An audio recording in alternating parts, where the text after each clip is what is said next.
Parlementaire, elle sera budgétaire et donc il était important de pouvoir échanger par rapport au processus budgétaire. On va bientôt, en respectant les prescrits de la LOFIP, venir déposer le projet de loi des finances pour 2025.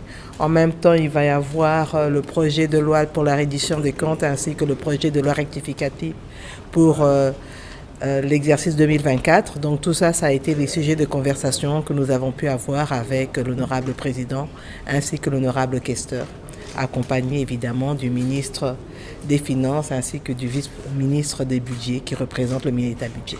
Bien sûr, on va respecter les délais constitutionnels. Vous savez que le 15 septembre tombe un dimanche, donc nous serons au rendez-vous pour le lundi. Non, dire que les travaux n'ont commencé que depuis un mois n'est pas exact.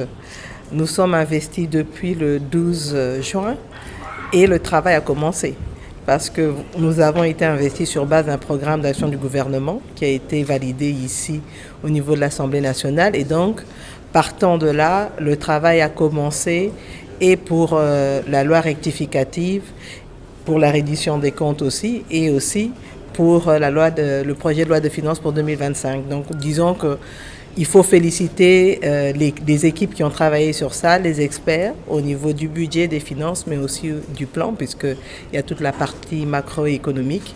Et ils ont fait un travail de titan en 2 mois et demi. À cela s'ajoutent tous les échanges au niveau des conférences budgétaires. Et aujourd'hui, nous avons d'ailleurs lundi eu un conseil des ministres extraordinaire pour pouvoir valider au niveau du conseil des ministres avec le chef de l'État les 3 projets de loi. Donc, projet de loi portant reddition des comptes, projet de loi rectificatif pour l'exercice 2024, projet de loi pour des finances pour 2025. Donc tout cela a été validé en conseil des ministres extraordinaire lundi.